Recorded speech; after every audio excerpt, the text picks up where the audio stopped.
Whether I am audible now? Yes, sir, you are audible. Am I audible now? Yeah. Audible, Yeah. sir. Okay. Okay, so good morning to all the participants and welcome to this day 3 of this short-term training program on applied computational fluid dynamics for automotive, space and defense sector funded by AICT under AQIS. Our today's speaker is Dr. Thundil Karuppa Raj, sir. Yes, he's a professor in the automotive department of PIT Vellore. He has started his career as a lecturer in the Department of Mechanical Engineering at Sri Angalaman College of Engineering and Technology, Trichy. Later, he joined as a technical leader in CFD division in Mechanical Engineering Service of Robert Bosch Engineering and Business Solution Limited in Coimbatore after completing his PhD in Mechanical Engineering from IIT Madras in 2007.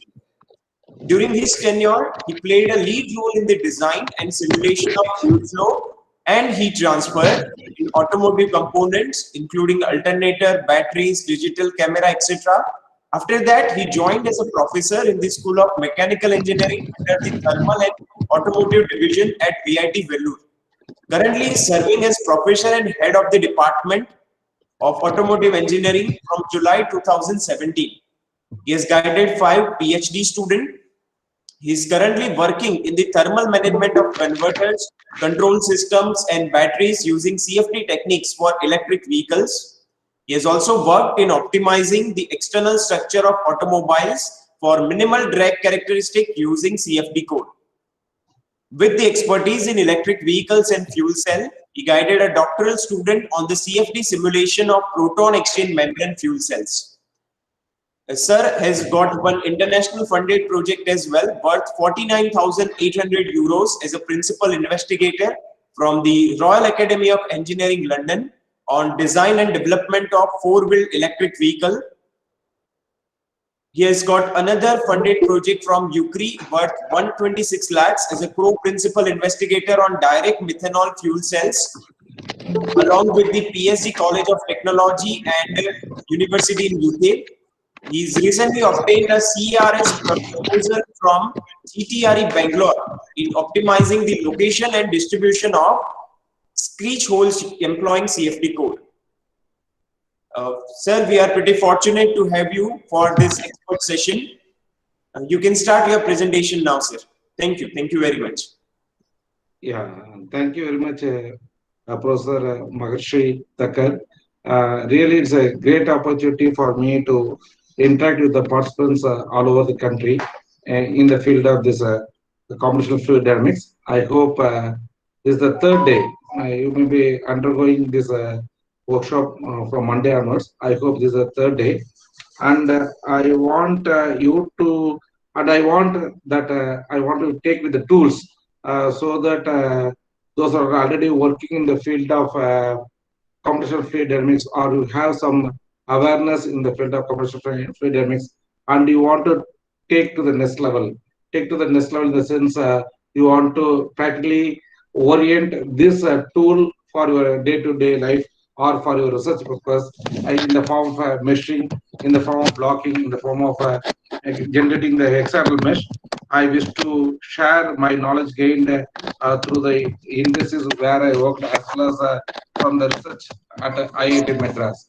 So I hope I can handle a course or I can handle the meshing part for some simple geometries and quite leading to some complicated geometries, which will be useful for you, like analyzing a conjugate transfer from systems like thermal management of batteries, etc. Before going to the tool directly, I want to play some simple concepts which you may already dealt in a lot, but I want to share these concepts so that the frequency will be set between us, so that we can proceed further. If you have any doubts, Professor Maharshi, the participants may unmute and you may provide options for them to discuss or to raise their questions, either through voicemail or through chat. I'll be ready to answer you. So that will be more interesting, because next one of us we have to discuss and we have to share our knowledge. In that way, I hope a two-way communication will be still more interesting than a one-way monologue. Okay, fine. Before that, I will try to share my screen so that you can see the PowerPoint presentation. Yeah.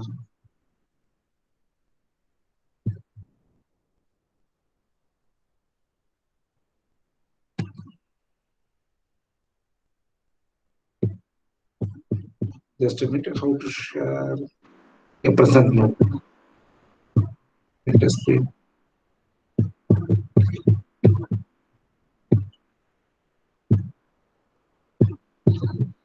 Okay, fine. This is just an PPT what we made earlier. Just I want to show for your understanding and the importance of the machine and how it is going to play a vital role. Okay. Yeah, we can see that this diagram, whatever I'm sure, I hope you are able to visualize the screen, the PPT. Yes, sir, it is visible. Yeah, fine, thank you. As well as you can see the cursor on this particular diagram. So you can see this is nothing but a Ruston turbine. This turbine is a Ruston turbine, which is used to induce more turbulence, especially in the case of the chemical industries, where you want to steer two fluids or mixing two fluids, like those things. So just like a stirrer, this will, when it's going to get rotated, the turbulence will be induced, and lot amount of turbulence will be transferred, and hence better mixing will be happening within a short amount of time. That is what the industrial need is there. So this capture of this physics through CFD is quite complicated. In the sense, it is we have a rotating domain, we have a stationary domain, and we are not going with multi-phase here. We are actually going with only single phase. In future, if you want to extend this also to multi-phase, that is also possible. So mostly here we are considering as a single phase. A liquid is being placed into this Russian turbine, and I have drawn only the half of the sector. Actually, you have to imagine the other symmetry part. If you are going to place a mirror over here and are going to see the reflection, then you can imagine is going to be, I'm sorry. Yeah. Yeah.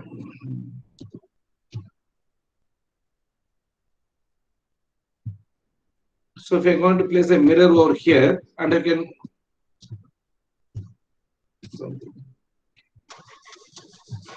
so the mirror image will be there. So we'll get the, now we are seeing only the 180D sector, whereas if we're going to have the mirror image also, it can be extended to 360D sector. Now the mesh, whatever you are seeing, is called as hexahedral mesh. Whatever the meshing you are seeing in the screen is nothing but an example of the hexahedral mesh, which will be more useful for you, or it will be more useful for you to simulate. Actually, this mesh is not automatic, or it is not automatic like in the Fluent Workbench or some other tools. It has been done with the help of ANSYS ICM CFD with the concepts of blocking. Like this wonderful mesh you can generate, and you can analyze the flow, because we know that the structured mesh are more are still better than the tetrahedral mesh, because we have this one-to-one connectivity and capture the boundary layers, especially the velocity boundary layers as well as the thermal boundary layers will be more good compared to the tetrahedral mesh. Because if you're going to take a mesh on a surface of the tetrahedral on a wall, if I want to grow a tetrahedral mesh, then the mesh size will not be uniform. One mesh will be smaller, another mesh will be bigger, because it want to accommodate and you want to fill all the space. Okay, so that is the reason why we are not going for the tetrahedral mesh to form the to capture the boundary layer. Whereas if I'm going to go with this type of hexagonal mesh, then I can go with what, very fine mesh, and actually the mesh will be uniform height. For example, if I'm going to have the fussel height from the base, then the fussel height thickness will be say some 0.1 mm everywhere. Or if you want to maintain as a 0.01 mm or 0.001 mm, even 1 micron is possible. We can able to, we will be able to form this first layer thickness, which will be uniform everywhere. But that is not possible with the help of your tetrahedral mesh. So when you are going for tetrahedral mesh also, you will be trying to form or formulate both the prism layer as well as the triangular mesh or the tetrahedral mesh. So that is the concept about why we are going for growing the prism layer, especially when you are going for some complicated geometry where blocking is not possible or capturing of the domain with the help of hexahedral cells are not possible. So this is a wonderful example which shows the capturing of the domain or discretization of the domain using the hexahedral cells. And in the right hand side, we can see the outcomes or the turbulence which have been induced because of the rotation of this Russian turbine on a particular container. So here I want to emphasize on the importance of the hexagonal mesh, which will be more beneficial for getting your solution at a very rapid rate, as well as for better convergence, as well as for more accuracy. So this work have been done earlier, and we have been presenting it to the outside world. So just an example I want to show it here. I don't want to discuss more than that here. So here we are able to form the capture the boundary layer. Can anyone is able to tell what do you mean by boundary layer? Some basic idea adds to somewhat a layman concept. What do you mean by boundary layer? Whether two-way communication is possible? Yes, sir, it is possible. Yeah, so I may request the participants. So even though it was somewhat complicated question, even I do not know completely, but as a basic sense, everyone may have some input about our this one, especially the boundary layer. So can anyone tell me what do you mean by the boundary layer? The boundary layer, yeah, Mr. Nirmal.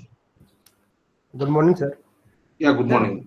Sir, boundary layer in CFD is fixing in a grid so that our mesh is fine. Initial boundary condition there is, and some other boundary condition. So that first we analyze in physical domain, and after that we analyze in computational domain, so that we can achieve the better accuracy of the mesh generation. Okay, wonderful, wonderful. Thank you, Mr. Nirmal Kumar. Actually, I was quite impressed with the solution. Actually, this boundary layer is used to capture. Generally, what's meant by boundary layer means if I'm going to consider a wall, and if the flow is happening over the wall, the flow velocity will be zero at the walls because the flow cannot go to the walls, and hence we assume the velocity, namely the u, v, or w, over the wall will be equal to zero. So this is nothing but it's called as no slip boundary condition. It can't slip, and hence the velocity is zero, and hence the velocity components, namely the u, v, and w, will be equal to zero. But very near to the wall, let us say it is a less than a micron. Okay, 0.5 microns. There, what will be the velocity? Some guess. Any one of you? I am telling at the wall, the velocity will be equal to zero. Let us assume a flow through a flat plate, and when the fluid is going over the flat plate, and the velocity at the walls by the fluid will be zero, because we are considering the wall, the flow cannot be penetrating through the wall, and hence the velocities are zero. So u, v, w is zero. Now I am telling, let us take a small height above the flat plate. Let us take it is some 0.5 microns. At this location, what may be the velocity of the fluid? Just a quantitative answer. I do not want the exact answer because we are not given any definite boundary. Yeah. Sir, it is zero. It is negligible. It will not be zero. It will not be zero. There is some velocity, but we consider as a zero. At the wall, it is zero, but I am not asking at the wall. I am asking just above the wall. Just above the wall, say it is 1 micron or 0.5 micron or 1.5 micron or Sir, 2 microns. It is 0.5 micron only. Yeah, okay, 0.5 micron. So what will be the velocity I am asking? What will be the velocity of the fluid? It will not be zero, but it will be slightly greater than zero. For example, let us say it is 0.001, or let us say it is 0.1 meter second, So the velocity is, as you told, it is very, very little. It is very small. But what is the gradient? But what is the gradient? The numerator is, let us assume the velocity at a distance of 0.5 micron from the wall is 0.001 meter per second. And we know the velocity at the wall is 0 because no slip boundary condition. So now what is the gradient? What is the gradient means? What is the ratio of this one? 0.001 by 0. So anything by 0 is nothing but infinity. So we can see this, the gradient near to the walls are quite high. That is, the change in properties, especially here the velocity, is infinite. The gradient change in the velocity is infinite. And hence, we want to capture this change in the velocity by putting very, very fine mesh. That is nothing but capturing of the boundary layer. That is nothing but what? Capturing the boundary layer. Earlier, when people were discussing with the ideal fluid, whereas there's no viscosity, then there's no problem of identifying this boundary layer, or they have not concentrated how much change is happening within this boundary layer, because this boundary layer is going to be very, very small domain compared to the entire domain of a flow. This boundary layer will be very small, but the scientists came to understand this boundary layer plays a very vital role because there the gradients are very huge. In order to capture this boundary layer for a real fluid, what is a real fluid? A real fluid is a fluid which have viscosity. So the equation which correlates the pressure and the velocity of a real fluid or the momentum equation is nothing but your Navier-Stokes equation. These people's Navier and Stokes, they are from different European countries. One is from France and another is from England. One is a mathematician and another is a military engineer. They have been working at different places and they simultaneously developed this equation, namely the momentum equation for a real fluid, almost at the same time during 1840s or 1850s, some 150 years back or 170 years back. So during the time they were able to develop this equation, and hence this equation is called as, in order to realize both of them, we are calling them as what? Navier-Stokes equation. This equation gives the momentum equation for a real fluid. The real fluid is only called as the fluid which has viscosity. This boundary layer development will also be there only for the real fluid. For an ideal fluid, we assume there is no viscosity. Whenever there is a viscosity, what will happen means, you know that Newton's law of viscosity, tau will be directly proportional to mu into du by dy. If I'm going to consider the flow along the x direction, then the velocity will be varying along the y direction, du by dy. And I don't want to go deeper into that because everyone knows better than me. So tau will be equal to mu into du by dy. This shear stress, because of the viscous nature, will induce a shear strain. That shear strain is nothing but what? Du by dy. And hence we can see a velocity profile will be going in a parabolic shape. And the velocity of the fluid will be reaching the free stream velocity. That is nothing but your boundary layer thickness. It's almost not 100%, but 99.9% of the free stream velocity. Then the particular height up to which the velocity will vary is known as your boundary layer thickness. In order to capture this boundary layer effect more precisely, more genuinely, we are intended to build a hexagonal mesh or a very uniform mesh or a more structured mesh near the wall. So we prefer this type of hexagonal mesh in order to capture this boundary layer concept. Either this boundary layer may be velocity boundary layer or thermal boundary layer, but the significance of this boundary layer is that it has more influence on the gradients or changes on any properties, especially if the flow means it will be having changes in its velocity. Whereas if it's going to be having a heat transfer means the flow changes will be in case of your temperature. So in order to have those things, we are trying to go for capturing this one, this hexagonal mesh. So I hope I have thrown some idea about what is meant by boundary layer, what is the importance of the boundary layer, why it should be captured, and why it is required, because the real field, all the real field exhibits the nature of viscous nature, and because of that we have to capture this boundary layer more precisely, and hence we want the hexagonal measuring.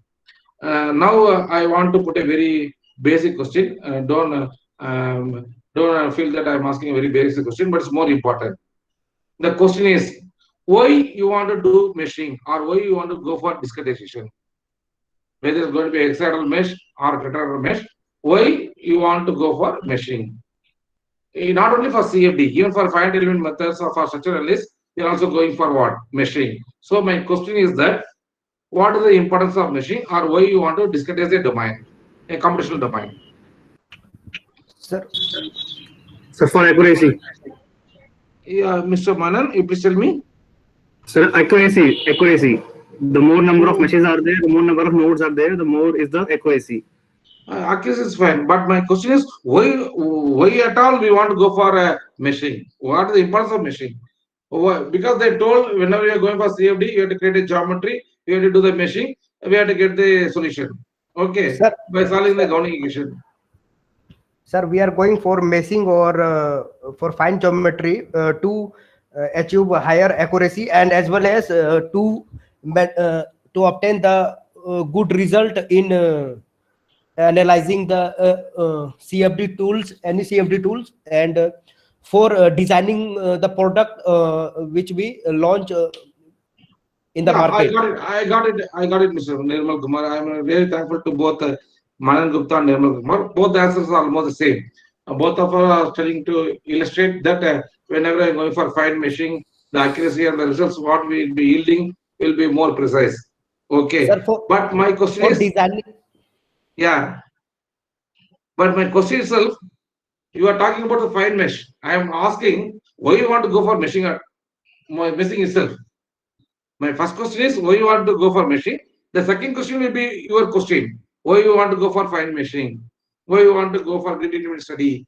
That will be okay. I got answer from Abhi Krishna Ravi. He is telling that manual calculation will be difficult. That is, we are going to use the computational field, computational domain. That is, we are going to use a computer. Whether you are going to write your own code or whether you are going to use the tools. So whether I can go with a laptop, I can go with my desktop, I can go with a parallel processing, I can go with a high performance computing. That's all fine. So we are not going to do it manually. We are going to do only with the help of a computer, and hence it calls computational fluid dynamics. But still, I'm a little worried. Why you want to go for? Because they told whenever I'm studying CFD, they told first you have to create a domain, physical domain, the sir, geometry. Yeah, sir, sir, we are going for meshing. It depends in the methods like FVM, FEM, this type of method. In when we have tetrahedral, yeah. means we go for TDMA method only maximum. Just a minute. I'll come back. Please, maybe excuse for a minute.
Hello. Yes, sir, you're audible. Sir, we are going Instead of for putting in meshing. mute mode, I left the call. I'm sorry. Yeah, please. Sir, we are going for meshing because it depends on the method FVM, FEM, and FDM. And also we are going for meshing because when the geometry there is a discontinuous for the filling the gap, we are doing the meshing. Either it depends on the computers or system. It will take how much time? Even I'm little worried with that. I do not know what is FDM. I do not know what is FEM. Yeah, I got some answer from Jit Shah. Yeah, actually, I'll come to Mr. Jitsa a little while. What he told is, I am unable to understand what is meant by FEM or FDM or FEM, finite element or finite difference or finite volume method. But anyhow, we are discussing, and one of your point is much appreciable. That is, you want to make the domain to be continuous rather than discrete. That is your answer, and hence you are going for the discussing the domain. Okay, fine. I will now come to the answer raised by Jista. Yeah, he has given me some solutions where I can see the chat box. I can see. Yeah. Sorry, not convert partial differential equations into analytical equations for simplicity of calculations. Almost we came to the solution. Yeah, it is 95% is okay. I want to appreciate Mr. Jisha. Actually, in this case of CFD, I want to go to the basics because what you are doing in CFD means is not any magic. When I was doing the first time in 3D some 20 years back and I was presenting the solution, some of the members asked me whether you have taken some animation from Google and you are presenting it to us. It's not really, because that is the day they were not able to visualize the 3D geometry and they were not able to appreciate.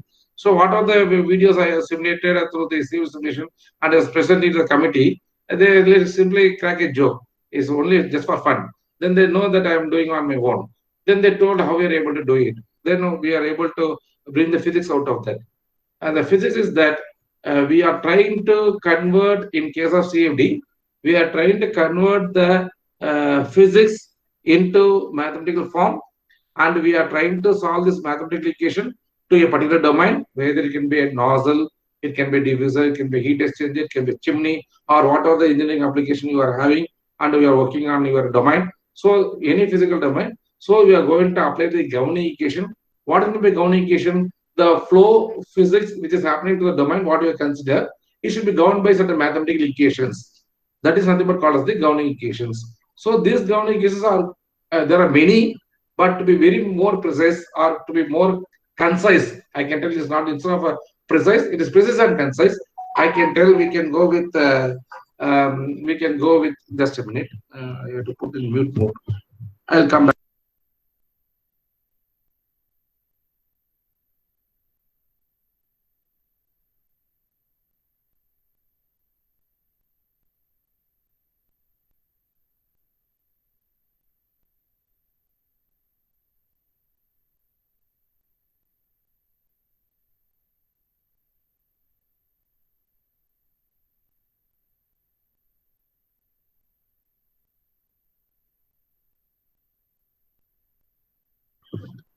Yes, actually, yeah, this flow or the physics to a particular domain are generally governed by the governing equations. These governing equations can be precise and concise, and generally they are called as the governing equations. They are the governing equations for the mass and momentum.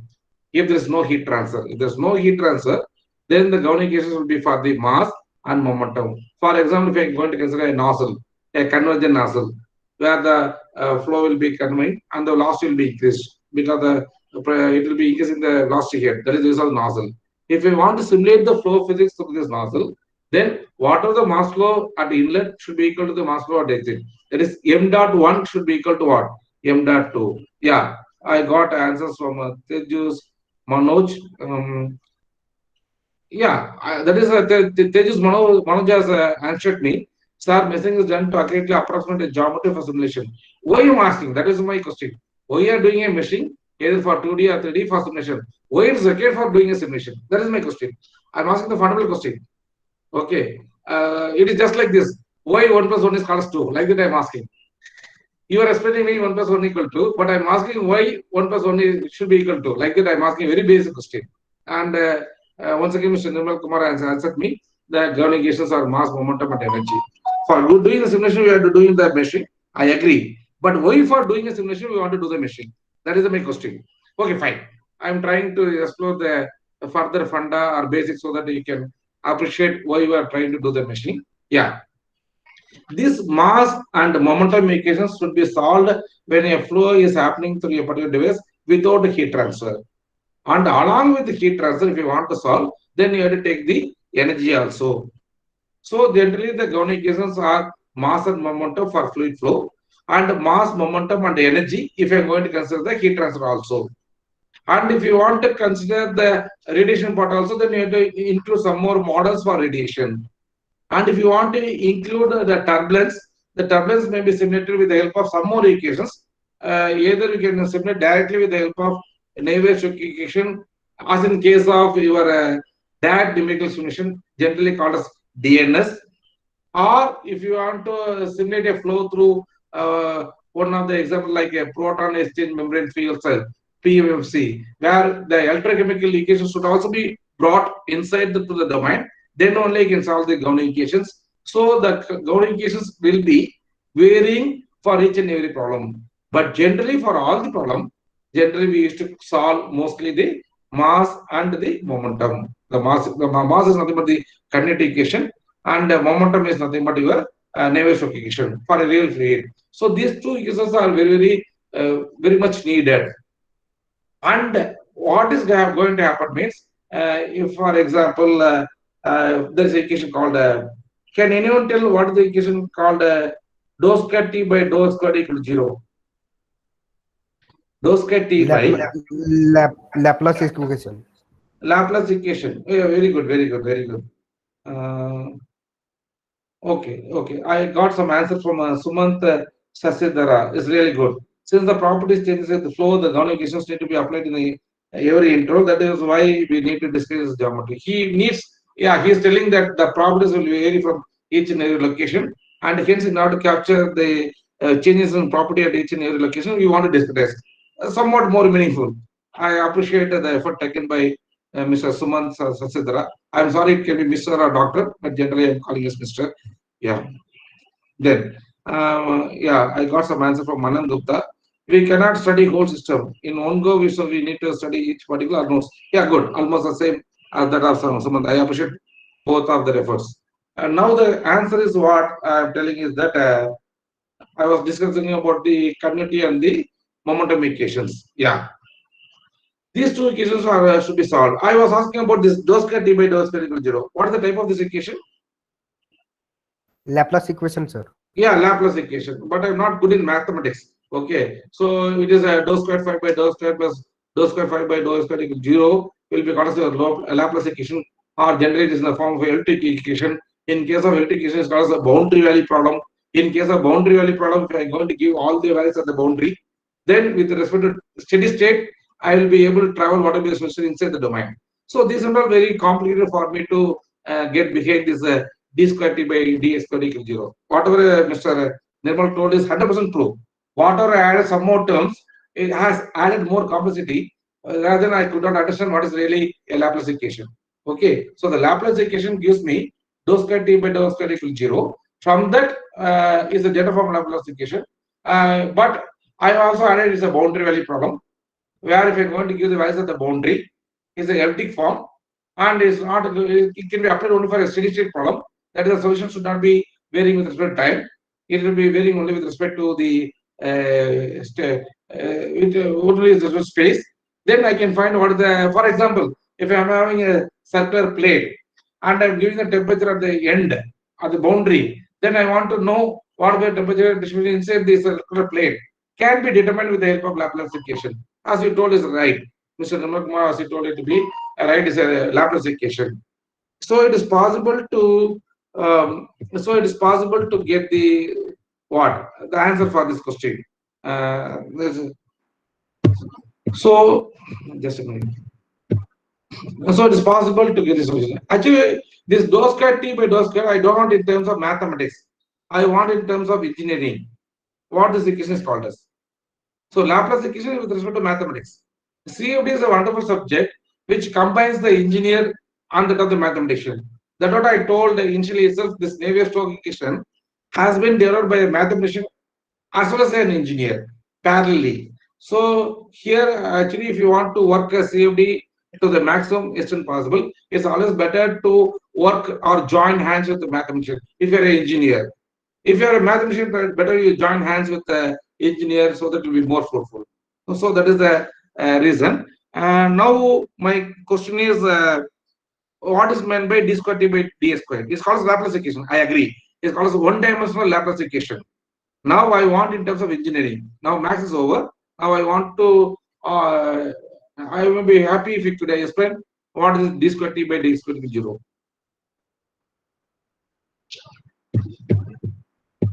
Yeah, please.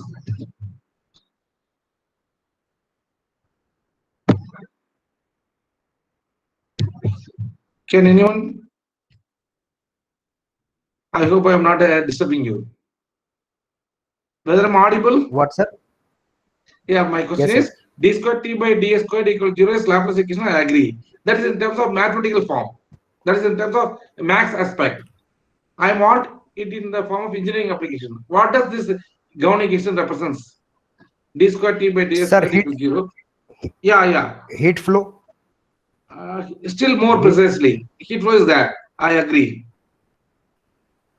I agree there's a heat flow. It is called as one-dimensional steady-state heat conduction equation because the heat transfer or the heat flow can take place in terms of conduction, convection, and radiation. But here this Sir, equation, yeah, harmonic equation. that is the nature of the equation. Harmonic equation may be the nature of the equation, but here what I meant is that by means of this d squared t by d squared equals 0, I will be in a position to have this equation as the ground equation for a one-dimensional heat conduction through a rod. For example, I am having a rod, a cylindrical rod. Let us say the left hand is maintained at 200 degrees Celsius. The right hand is maintained. Yeah. Sir, it is a multi physics of branch. No, I could not get you. Mr. Nirmal, I could not get your question. I am telling this d squared t by d squared equal to 0 represents the one-dimensional heat conduction through a rod. So if I have a left hand at a 200 degrees Celsius, the right hand I am going to maintain at 100 degrees Celsius. Then if I want to know what is the temperature distribution along the length of the rod, maybe, not maybe, can be determined by this equation. And hence, this equation is known as the one-dimensional steady-state heat conduction equation. The conduction through this rod is governed by this equation. And hence, it is called as governing equation for one-dimensional heat conduction equation. Got it? What I'm telling. So, before the simulation, the temperature at the left hand is 200 degrees Celsius, and before the simulation, the temperature at my right hand end is 100 degrees Celsius. After the simulation, also, what will be the temperature at the left hand and what will be the temperature at the right hand? I am asking another basic question, a funda question. Before I am going to simulate the heat transfer through a rod, the boundary condition is the left hand is 200 degrees Celsius and the right hand is 100 degrees Celsius. After the simulation, I will find the temperature. What is the temperature along the length of the rod? Yeah, it will be 175, 165, 150, 135, 120, like this. My question, after the simulation, what will be the temperature of the left hand and the right hand? Sir, it will be x equal to 0 and x equal to 100. Yeah, let us take a length of x equal to 0 and x equal to 100. What is the temperature? It is not the distance, I want the temperature. What will be the temperature at x equal to 0? What will be the temperature at x equal to 100? Temperature will remain same, sir. Very good, very good. 100. Yeah. 100 degrees centigrade only. Yeah, Mr. Anand is also about to explain the same. So the temperature will be remaining 200 and 100 only. Okay, because for this picture condition of 200 and 100 only, we are trying to simulate. But many of the students will feel that every temperature will become 100, sir, or every temperature will become 150. Like that, they used to answer me. So that is the reason why I asked this question. It may be very funda, but this is the boundary condition for which we are simulating. That is, we are always trying to maintain this left-hand end at 200 degrees Celsius by applying some heat source, either in the form of electric rod heating or some other rheostat or something. We are able to maintain this end at 200 degrees Celsius. Similarly, we are trying to always maintain this end at 100 degrees Celsius. Okay, for this particular conditions only, once the steady state is reached, we will be able to get the solution. That is called the steady state heat conduction solution. Now, if I have this d square t by dx equal to 0, I can integrate. Then it becomes dt by dx equal to c1. Because the c1 is nothing but the constant of integration. I have integrated this governing equation once. So the second order derivative will become first order derivative with a constant on the right hand side. So this d square t by dx equal to 0 will become dt by dx equal to c1. but still I'm not happy with the first order derivative because my intention is to find the temperature. So what I'm going to do here is that I'm going to try to convert. I am once again going to integrate. So this dt by dx equal to c1 will become t equal to c1 into x plus c2. T will be equal to what? C1 x plus c2, because the constant of integration will add the variable. So c1 into x plus another constant of integration will come, that is nothing but c2. So now I have the solution for the temperature with respect to x. With respect to what? X. Since this is one dimensional, I have taken along the direction. So T will be equal to C1 x plus C2. Now my thing is, now the temperature is a function of x, but still the temperature is also a function of what? Not a function. It also depends on the constants C1 and C2. In order to find these two constants C1 and C2, we are trying to apply the two boundary conditions. What are the two boundary conditions?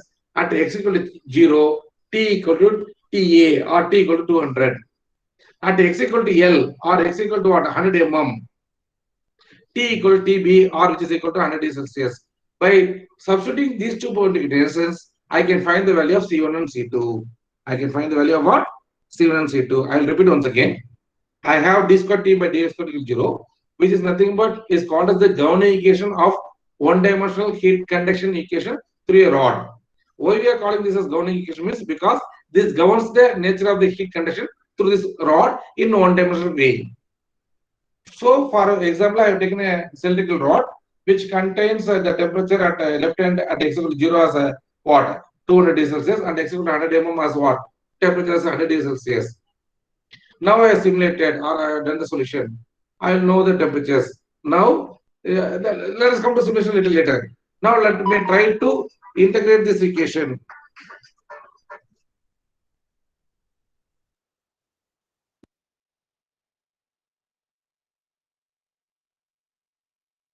Now, let me try to integrate this equation. So it becomes dt by dx equal to c1. If I'm going to integrate once again, t will become c1x plus c2. So now I got the temperature, the distribution of temperature as a function of x with the two constants c1 and c2. In order to find these two constants, we have the two boundary conditions. At x equal to 0, t equal to 200. At x equal to 100 mm, t equal to what? Your 100 degrees Celsius. So we can find the value of c1, c2. When I go to substitute the value of c1, c2, now within the range of x equal to 0 and x equal to 100, I can find any temperature. I can find the temperature at any location between x equal to 0 and x equal to 100. Whether I'm right or wrong. With the expression what I got, t equal to some c1 value into x plus c2. Now, what is the advantage of this equation? If I go to substitute the value of x, I can find what is the corresponding temperature. What is x? X is nothing but the distance from the leftmost end, or from the x equal to 0. So let us say now x equal to 52. At x equal to 52 mm, whether I can find the temperature? I am asking a question. At x equal to 52, whether I can find the temperature? Yes. Yes. Whether I can find the value at x equal to 103 mm? For the case what we are discussing. It's no, Yes, sir. because we have made this equation based on only between x equal to 0 and x equal to 100, inclusive of 0 and 100, inclusive of what? 0 and 100, but not 1 or 3. But whether it's possible to find the value of the temperature at a location of x, say x equal to 93.5679235. Yes, Well, exactly, sir. definitely it is possible, and hence the solution is continuous between x equal to 0 and x equal to 100. This is the meaning of the term called as continuous or continuum. Got it? Now it is possible to find the solution for the temperature in this rod between x equal to 0 and x equal to what? 100 mm. The decimal can be infinite. The decimal can be infinite. If you are going to put the value of the x value, the corresponding value of temperature can be obtained.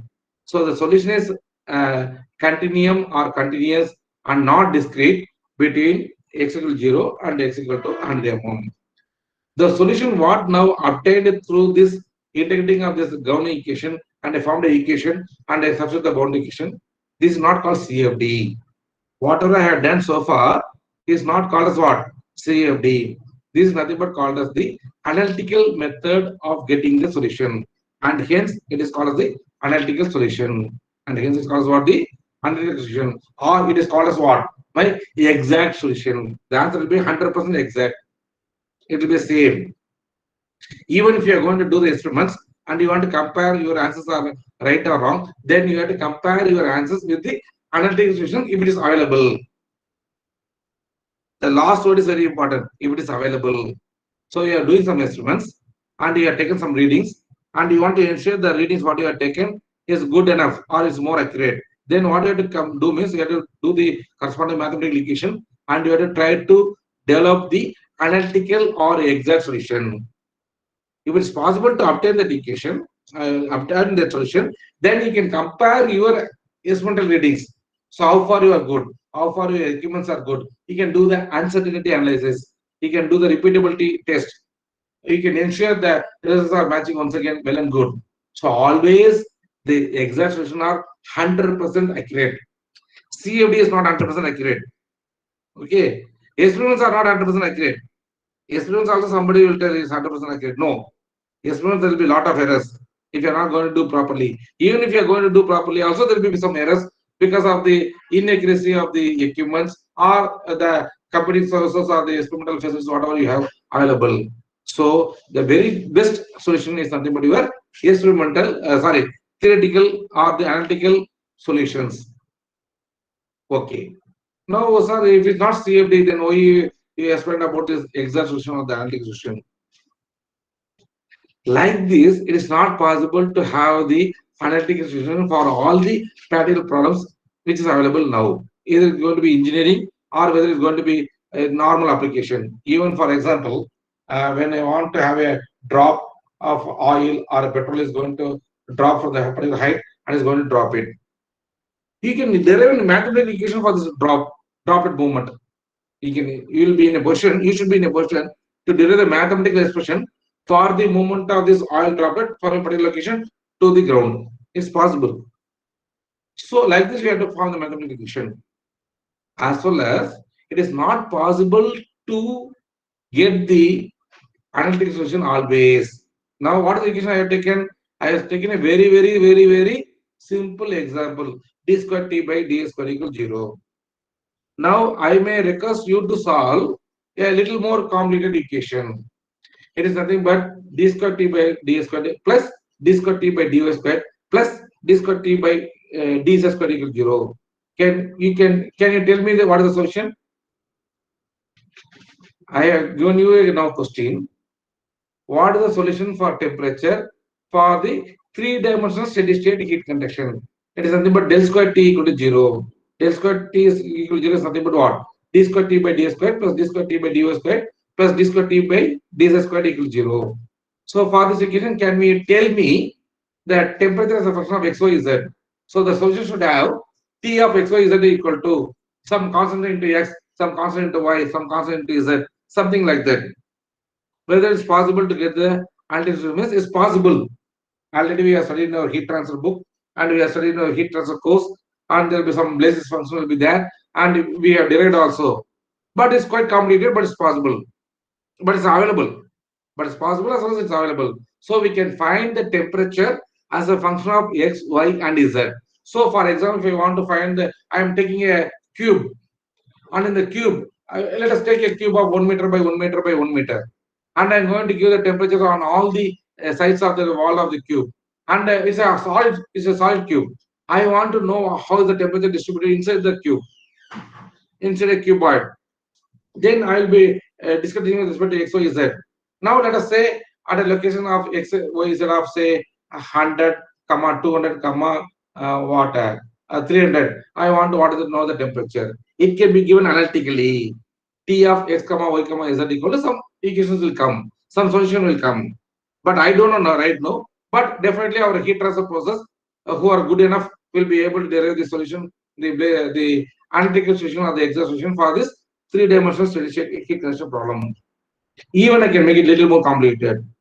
I will involve dou t by dou t equal to alpha into this del square t, that is dou square t by d square plus dou square t by dou square plus dou square by dou square. You feel still it is somewhat complicated, but there are very good processes who can still solve this equation even the mathematical process or even the heat transfer process can get the analytical solution for this equation. But not even a single person, not even a great scientist, not even a great researcher across the globe have still solved the analytical solution for the Navier-Stokes equation without making any assumption, without making any approximation. Nobody in the globe has ever solved the analytical solution or exact solution for this Navier-Stokes equation. It is nothing but your dou rho u by dou t plus dou rho u squared by dou x squared, dou x plus dou rho uv by dou y plus dou rho u w by dou z equal to minus dou p by dou x plus dou by x of tau xx plus dou by dou y of tau xy plus dou by dou z of tau xz plus y of x. I don't want you to recall this equation or something else. I don't want to make it more complicated.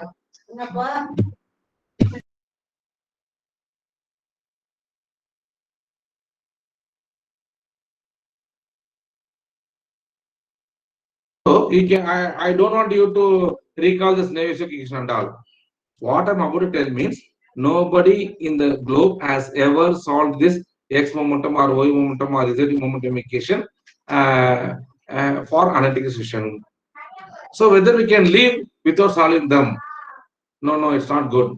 So it's not possible to solve this partial differential equations, which are quite non-linear in nature. I am not here to explain what is non-linear because it will take another half an hour to explain me what is non-linear. It's quite complicated and nobody has come with any solution for this Navier-Stokes equation across the globe. Even by a very good talented person, they are unable to solve it. But we can't live just like that. But we, as an engineer, we are interested to have some solution for this solving this equation. Then only, instead of solving them analytically, why can't let us solve this equation numerically?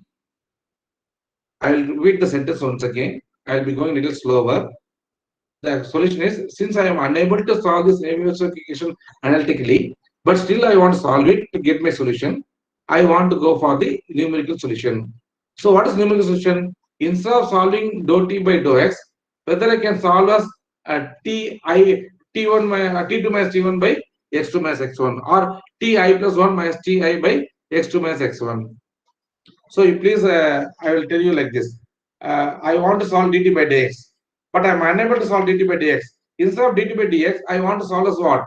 Ti plus 1 minus ti by x2 minus x1. If you are not still not happy with the ti plus 1 and all, you put as t2 minus t1 by x2 minus x1. So that will be easy for you to understand. So I don't want to solve as dt by dx, but I want to solve as what? T2 minus t1 by x2 minus x1. So now my question is whether dt by dx will be equal to t2 minus t1 by x2 minus x1 or not. Yes, sir, it will be equal. It not be equal, but it will be equal only when. I'll repeat the statement. It not be equal generally, but it can be made equivalent only when. When they equal to when they equal to 0 in that condition. 0, I can't get it. You are right, but you are unable to express it. You are right. dt by dx equal to t2 minus t1 by x2 minus x1. Both are not equal, but can be made equivalent when.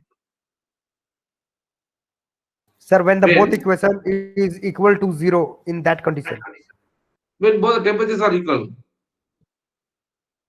Equal to 0. Both Which the one equation. is both the? No, I could not get you. Both the means which one? Both the temperature or both the distance x1 and x2? Okay, I'll give a solution. I hope you got it almost. When the limit x2 tends to x1, when x2 is almost close to x1, then t2 minus t1 will be by x2 minus x1 will be equal to dt by dx. I'll repeat the statement. dt by dx is called as the differential form. The right hand side t2 minus t1 by x2 minus x1 is called the difference form.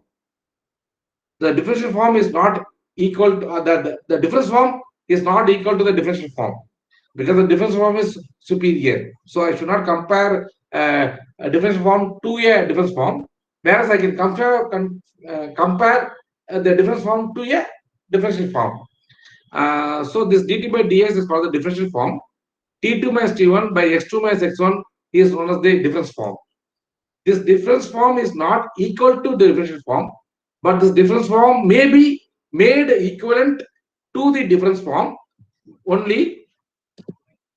Just a minute, it got struck. Yeah. So when it can be made equivalent to the difference form, when x2 tends to x1. What is x2 tends to x1? It is not x2 tends to x1 means, let us say x equal to x1 equal to 0. Let us say x1 equal to what? 0.5 mm. But still it may not be accurate. So what I want x2 to be 0.1 mm. Still x2 equal to 0.1, I am not happy. I can make x2 equal to what? 0.05 mm. So as much as close to x1, when x2 is going to be as much as close to x1, then the way of expressing the differential form to difference form is more meaningful. I'll repeat the statement. When x2 is going to be very, very close to x1, I can replace the differential form to the corresponding difference form. To the corresponding difference form. Why we are trying to convert the differential form into difference form? Because we are unable to solve the Navier-Stokes equation, which is of differential form. And is highly non-linear. But anyhow, I want to get the solution. So I'm stepping down. I don't want a 100% accuracy. I may be happy with 95% accuracy. I may be happy with 98% accuracy. I don't real 100%. Okay, then what I have to do? So try to replace this differential form dt by dx with the difference form. Say t2 minus t1 by x2 minus x1. You try to replace them. Okay, so when you're replacing it, it will be more equivalent or will be more meaningful only when limit x2 tends to x1. So my x2 should be very, very close to x1. So that only I am making a discretization. I am doing a meshing. For example, if I am going to have a convergent nozzle of say length 100 mm. So if the first x1 equal to 0, second x2 equal to 100 mm means now x2 is far, far away from what? X1. Now this difference form will not represent the corresponding differential form. It is, if the error is 100%, the error is infinite. So what are the solutions? Whatever you're going to get will be 100% error. There's no doubt in that. If I'm going to put, I'm going to put only two elements, say at x equal to 0 and x equal to 50 mm and x equal to 100 mm. Now the error will be also still higher. Now when the error can be reduced, when the number of nodes is going to be infinite, or when the first node is 0, the second node is 0.00001. That is practically possible, means not possible, because we need a supercomputer for even solving a flow through a pipe. So what I'm telling here is that what we want to discretize is that we are not trying to solve the equation in the differential form. We are trying to solve the equation form of difference form. When you're going to go for the difference form, the answer will be more accurate when x2 tends to be x1. So the x2 should be very, very close to x1. So I have to put a very fine grid near to the first element. If it's going to be one dimension, if it's going to be two dimension, then I have to discretize in the y direction also. If it's a three-dimensional geometry, then I have to discretize in all the three directions, x, y, and z direction. So this is the reason why we are doing meshing for CFD and even finite element methods, especially when you want to do the analysis for the structural analysis in any of the solver.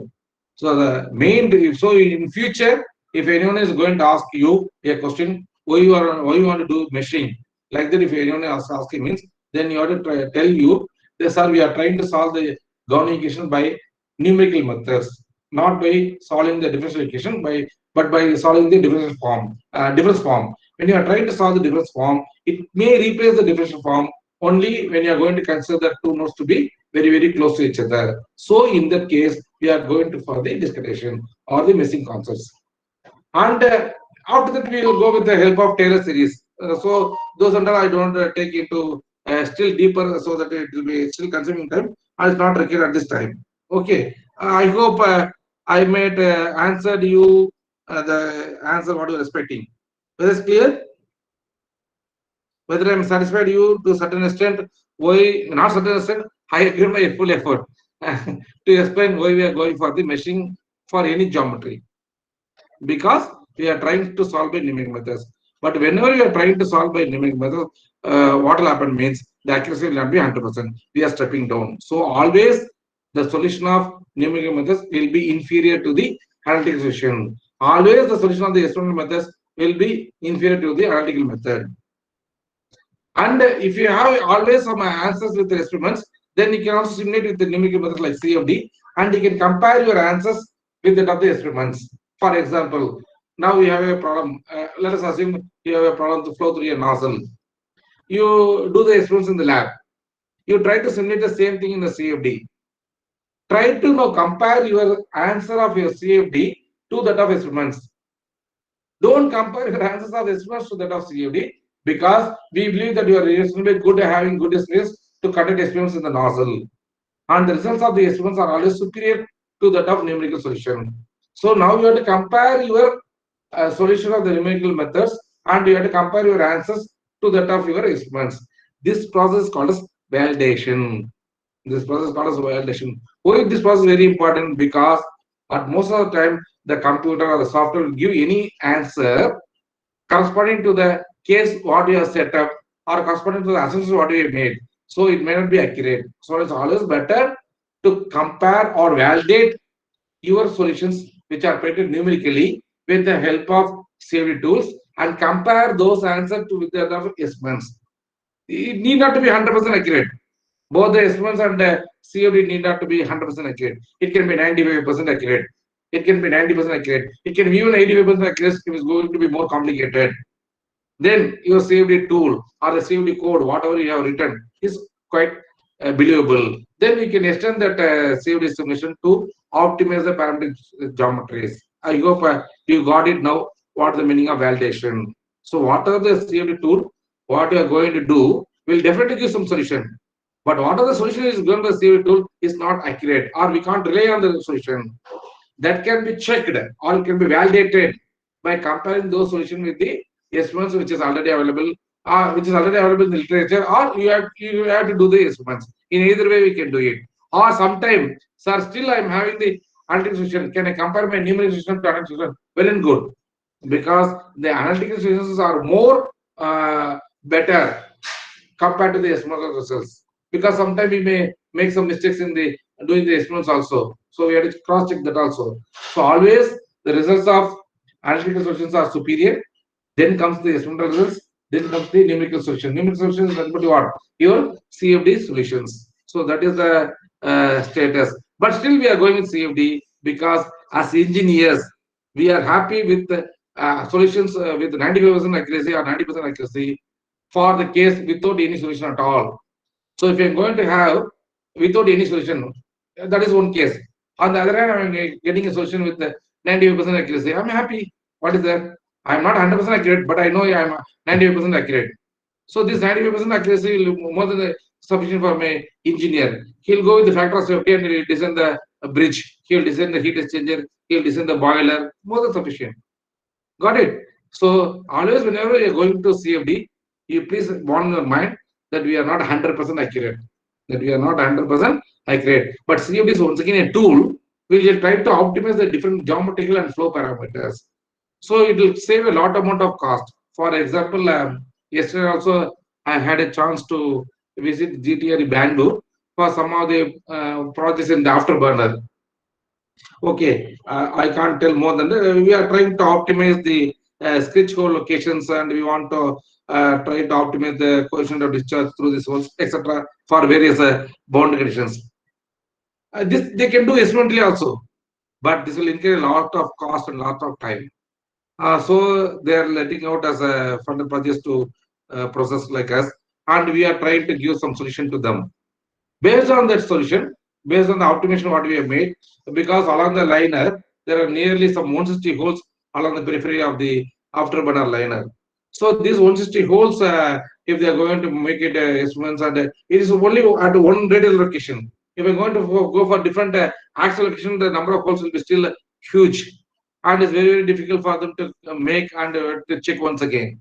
So we will optimize all these geometrical parameters, the number of holes, the spacing between the holes, and what should be the shape of the holes, and what is the inclination these holes can be have. Like this can be also be do, and we are going to find the discharge coefficient. Once we are going to make all these things through the CFD tool, and we are going to give a solution to them, they'll finally be okay with that. They'll once again check it with by doing the optimized model. They'll once again put this experimental setup, this afterburner, into the particular experimental testing, and they'll check whether it's okay. And what are the discharge coefficient what we given? Out of which, if they're able to get 90%, they'll be happy. Okay, sir. What are the results you are given is quite fine, because you told you will get a coefficient of discharge as 0.65. You are able to get 0.62. It's fine. But in the experiments, if they're going to get a 0.3, then they'll be looking back at me. You told through your CFD we'll be getting 0.65, but we are getting hardly 0.3 in our experimental setup. Then our solution is not that much accurate. Our solution is not that much accurate, or there may be some flaws here and there that we have to explore. That's the second option. But the CFD is generally a tool which will be helpful for optimizing the the generation of these optimizing the geometric parameters as well as the flow parameter. I can maintain the flow at this particular condition. I can get more amount of coefficient of discharge that I can tell to them. So these are the outcomes which I can give to the industry. So CFD is definitely a tool which will help to optimize the various geometrical and flow parameters, and will be given to the experimental test to make the final geometry. And one more thing, nowadays we can see that many cyclones are coming in Tamil Nadu and almost all the parts of India and abroad also. So we can see that they are able to forecast and tell. Now the cyclone is at the center of some 450 kilometers from Chennai, 300 kilometers from that of Puducherry. Like that, they are able to tell to us. And they are telling by tomorrow morning 4 o'clock, this cyclone will cross this sea and will enter to the land. There will be huge wind which will be blowing at a rate of 140 km per hour.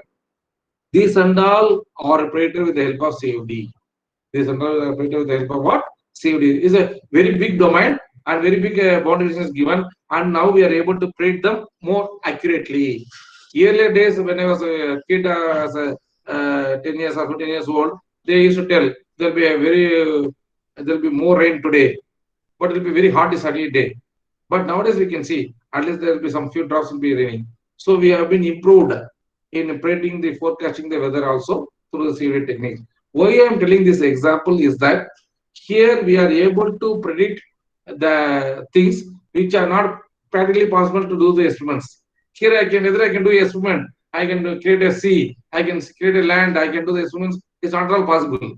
So there are certain situations where the experiments are not possible, but still we can do the CFD analysis and we can be able to forecast, and we can be very cautious what will be the effect of those things to the public. So those things which cannot be experimentally reproduced can also be deduced or can also be developed with the help of your CFD tools. So that is only the CFD is more interesting, so that only people across the globe are still going with the CFD. And many more industries, almost the top OEMs nowadays, they are also using the CFD as one of the research tool for optimizing their for developing their components. When I was working at Bosch, we are working with various devices like alternators.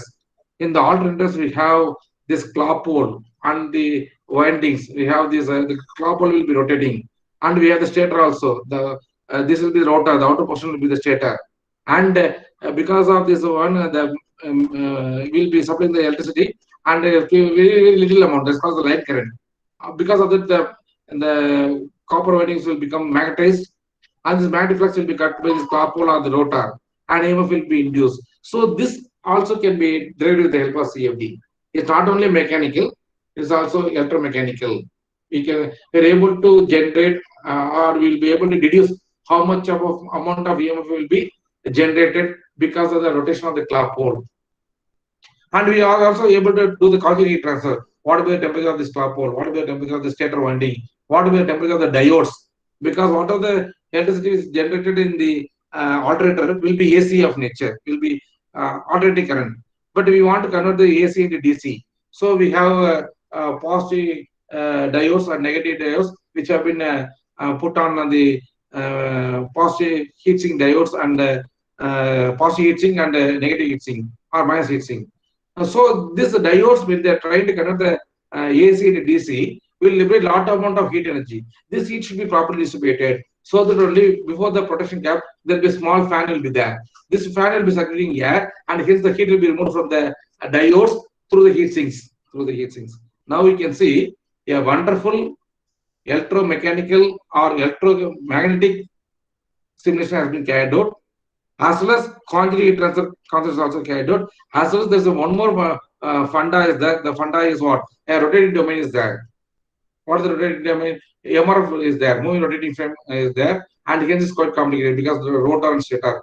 Do you know what is the gap between the rotor and stator? It is 0.3 mm. This gap should be always maintained at 0.3 mm. It should not be more or below. Otherwise, the flux cannot travel. It can't jump. Then EMF will not be induced. So we will try to within this 0.3 mm, we will try to put at least some 70 layers of mesh growth in order to capture the flow physics which is happening within this 0.3 mm gap. And I have even published a paper what is happening between the rotor stator interface, that small gap. But it's not in the journal. At the time we are allowed to publish in a conference, we publish at the time using this one. So the thing is, with the help of CFD, we are able to simulate a lot of flow physics. Even we will be able, now I am doing a lot of research work based on the thermal management of batteries for the electric vehicles. My students here at the MTech level and BTech level, they are developing the EV vehicles at different levels with a different power capacity, starting from some kilowatts to many kilowatts. They are trying to develop the power. For that, they are trying to purchase the batteries and they are trying to assemble it and they are trying to incorporate. Okay, and when they are going to incorporate, the main drawback or the difficulty or the limitation in India, in countries like India, is that we are going to place the battery at the lower level of the car or the vehicle, and we have undulations. As well as in places like Delhi, even Vellore, where I'm here, the temperature will cross 45 degree to 50 degree. Not 50 here, not we are not going up to 50, but at least 45 we are going during the month of May. So during those high temperature days is very difficult if you are not going to properly cool the batteries. It will explode. So the thermal management of batteries is very, very important. For that, it's very easier to carry out with the help of CFD. And we are doing a lot of research work on how to manage the thermal management of batteries with the help of electric process. And one more thing is, whenever you are going to buy a electric vehicle, the normal voltage of the electric batteries, lithium-ion batteries, will be some 42 volts with some ampere hour capacity according to the need of the car. But the voltage will be 42 volts. Whereas in our household, the voltage will be 230 volts. That also will be AC of nature. Whereas when you want to charge the car, it will be of, say, the voltage will be, say, 40 volts only required. So the first step is that you have to convert the AC into DC. From 230 volts, you have to 230 AC volts to be converted to 230 DC volts. Or it may be lesser or more, it should be converted first of all DC. Once again, that 230 volts DC should be stepped down to 48 volts or a little higher than 48 volts to charge this battery. For this, we need converters. These converters are nothing but called as rectifiers, inverters, boost converters, buck converters. If you want to reduce, it is called as buck. If you want to increase the voltage, it is called as boost converters. So when you are going to do all these things, it will liberate a lot amount of heat. So these heat should be properly removed, and hence the thermal management of power converters for electric vehicle is more important. And the CFD plays a dominant role in order to optimize these things. We used to do a thermal imaging, and we will try to find what is the temperature of the power converters. Then we will try to model the same geometry in our CFD in 3D. We used to calculate heat loss, or whenever a diode or some electronic component is there, it will be liberating a large amount of heat energy based on some mathematical equations like I squared R losses and other losses. We'll take all those things and we'll try to find what the heat source for each and every for every devices like capacitor, transistor, then diodes, then IC chip, and we'll try to give this heat source, and we'll try to simulate, and we'll try to find whether temperature what we obtain by thermal imaging. Thermal imaging is nothing but taking a photograph with a thermal thing. Then that will give the temperature distribution. Similarly, here also we'll do the same. At least we'll find the temperature distribution. Both will be same. We have to obtain almost the same. Then what we'll be doing means below this electronic component, we'll make to allow the flow of water to happen in various flow channels. It can be serpentine, it can be parallel, it can be serpentine, parallel, serpentine, zigzag, and we'll try to optimize what should be the amount of water or any fluid which should be going through this one to remove the heat. Then we will do the CFD analysis and we will try to find out the temperature. Now the temperature will be automatically reduced, and it should be within the level, and it should be within the or it should be within the limit prescribed for the operation of the diodes and the capacitors. If it's fine, then we have done the CFD analysis. Once the CFD analysis is done, once again we will try to create that experimental path with the optimized flow channels and other things with the optimized flow rate, and we will try to make the geometry and we'll try to fit in our vehicle. And we'll ensure, for example, the operating temperature of the batteries should be within 15 degree to 35 degree. We'll try to ensure always this battery will try to work between 20 to 25. It not go below 20, it not go beyond 25. So we'll try to optimize our flow channel. As well as the control system engineer is also involved. The control system engineer will try to work when the temperature is going below, beyond 25, automatically the flow rate of water will happen. When the temperature is going below 20 degree, automatically the flow rate will be cut off. So it's called as intelligent controls, and one of our professors is also working in this field, and he'll be helping us in the control system of the it's called as AI techniques, artificial intelligence techniques, and a small relay and other things he'll be working on that, and he has given a wonderful circuit. So now we have made a wonderful circuit with the help of CFD knowledge, with the help of an electrical engineer, with the help of a control system engineer. We are able to optimize what the thermal management of batteries. So it's a wonderful field, and we can explore a lot. And since the time given is 1.5 hours, and I could not make a more, I can't show you more PPT. I have a number of PPTs, I have a number of videos, but I want to give some basic stuff, and I want to create more interest. And there are very good speakers in this session, and you'll be getting a lot of knowledge, and I believe that it will be more useful to you. And we have quite 5 to 10 minutes of time left out. So it is I want to devote this time for any questions from your side, which I could answer at this time or in future. Yeah. Thank you very much, sir, for discussing the fundamentals as well as your experience related in the CFD domain. Is any participant having any questions? Yes, sir, I have, sir. Yes. Yes. Sir, in that Laplace equation you said before, that is in conservative form or non-conservative form? Actually, this conservative form, which one you are telling? I will come to conservation or conservation. But what about the equation you are telling? I am saying that that equation you said the Laplace equation that is that is in conservative form. Actually, d square t by d square equal to 0 is not conservative or non-conservative, because the conservation and non-conservation will come. For example, I will tell you like this: what is going to be conservation and non-conservation? If I am having a fluid path, for example, let me explain like this: I have a pipe flow. Through a pipe, the water is flowing. If I want to analyze the flow of this pipe, I can make a control volume. I can imagine a control volume which is fixed, and the fluid is entering and leaving. Otherwise, I can go along with the fluid backside itself. One is like a traffic police. I am going to see a persons who are coming. I'm in a traffic signal. I'm a traffic police. Some people are coming in. Some people are leaving away. So I am going to visualize those people who are coming in and leaving away. This is one approach. And the another approach is like a normal police. A thief is running. I am chasing him behind. This is called as Lagrangian approach. Okay, I'm going to go move behind him. Okay, so one is Eulerian and another is Lagrangian. Now, fixed is called as conservation type, and moving is called as non-conservation type. So these are the different types of analyzing the fluid flow or getting the physics of the fluid. How we are going to get it, whether through conservation or non-conservation. But the equation what I told is d square t by d square equals 0. We can't tell is conservative or non-conservative. It's a general analytical form. This conservative or non-conservative form will come only when you are going to go for discretization, either by conservation method or non-conservation method. Whether you are going to chase the fluid particle or you are going to be at particular location and you are going to get the solution. It can be either in the form of differential form or it can be in the form of integral form. This Gaussian equation can be either in the form of integral or differential.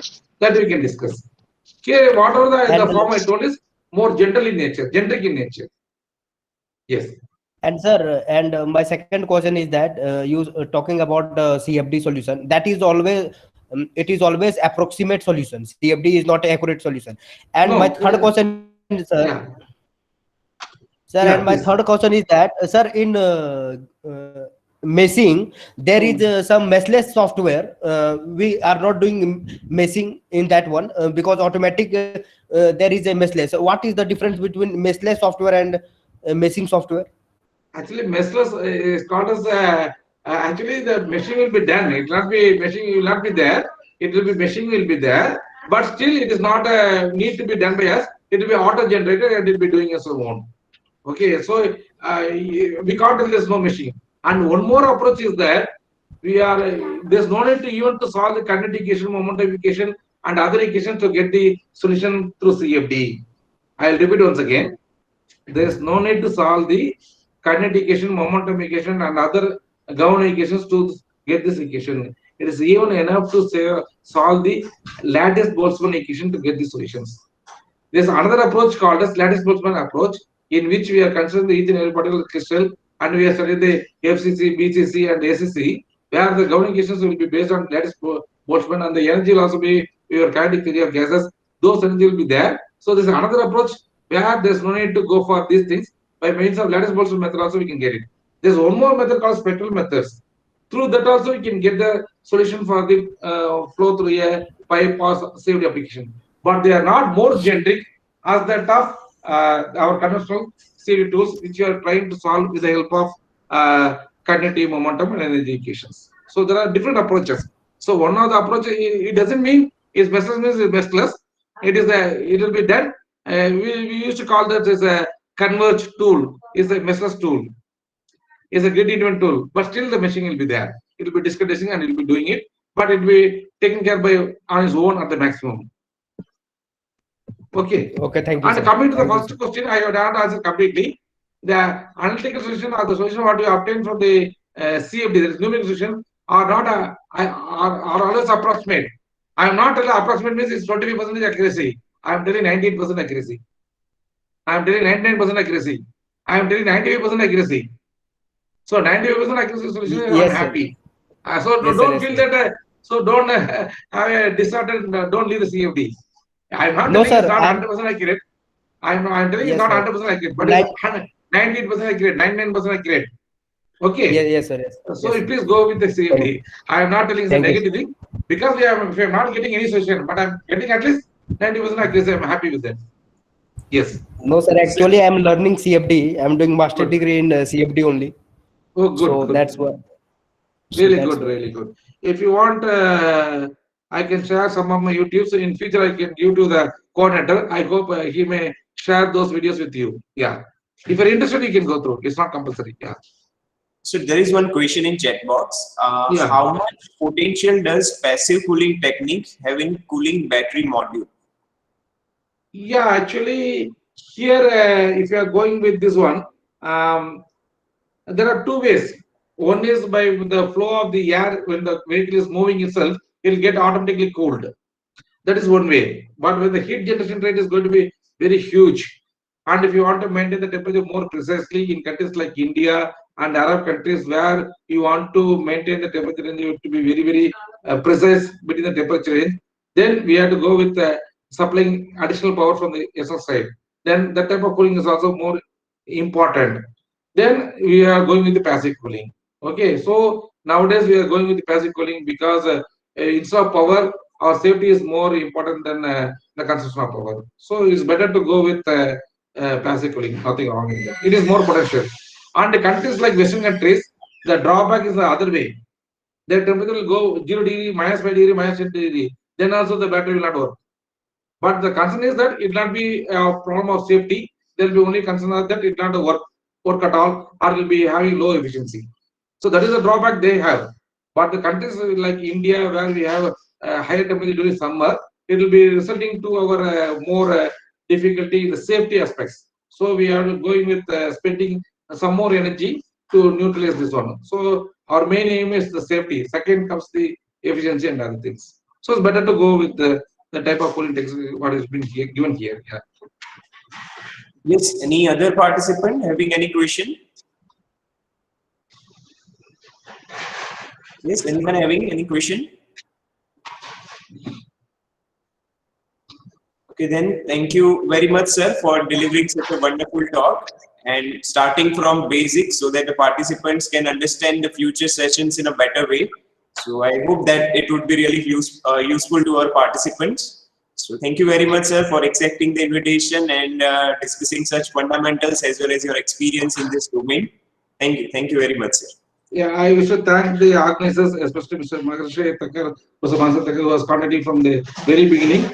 And I wish to thank all the participants for patiently hearing my lecture for the last 1.5 hours, because hearing is more difficult. I want you to take to the tools and do some machine and so, but the track changed, but I hope it will be definitely useful to you. In future, if there any chances there, we'll try to collaborate with each other. Thank you for the opportunity provided. Yeah, thank you everyone. Thank you very much, sir. Yeah. Okay. So there is one announcement for participant. The next session will start at 11:45. Yeah, so within a 10-12 minutes time, we'll start the next session. Sir, with your permission, I may be leaving the call. Thank you. Sure. Okay. Thank you, sir.